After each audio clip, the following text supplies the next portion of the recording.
বাংলাদেশ পুলিশের ঊর্ধ্বতন পদে ব্যাপক রদবদল হয়েছে।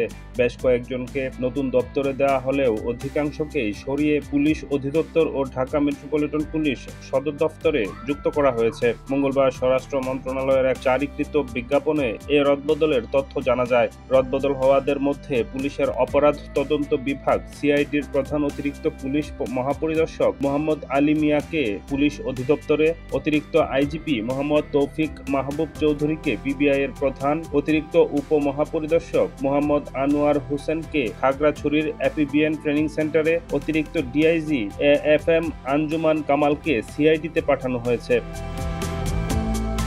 সিআইডির অতিরিক্ত ডিআইজি মোহাম্মদ কামাল আহসান ও আরআরএফের কমান্ড্যান্ট ও অতিরিক্ত ডিআইজি শাহজাদা মোহাম্মদ আসাদুজ্জামানকে ঢাকায় পুলিশ অধিদপ্তরে বদলি করা হয়েছে। এবিপিএন ৩ এর অধিনায়ক ও অতিরিক্ত ডিআইজি মোহাম্মদ মাসুদ করিম, বরিশাল মেট্রোপলিটন পুলিশের অতিরিক্ত কমিশনার মোহাম্মদ শওকত আলী, এপিবিএন ৭ এর অধিনায়ক ও অতিরিক্ত ডিআইজি ফরিদুল ইসলাম এবং সিলেট রেঞ্জের অতিরিক্ত ডিআইজি সৈয়দ হারুনুর রশিদকে সরিয়ে ঢাকা মেট্রোপলিটন পুলিশের যুগ্ম কমিশনার হিসেবে বদলি করা হয়েছে। এদিকে পৃথক এক আদেশে পুলিশের বিশেষ শাখার এসবির প্রধান মনিরুল ইসলামকে সরিয়ে পুলিশ অধিদপ্তরে যুক্ত করা হয়। এছাড়াও রেলওয়ে পুলিশের ডিআইজি মোহাম্মদ শাহ আলমকে এসবি প্রধানের দায়িত্ব দেওয়া হয়।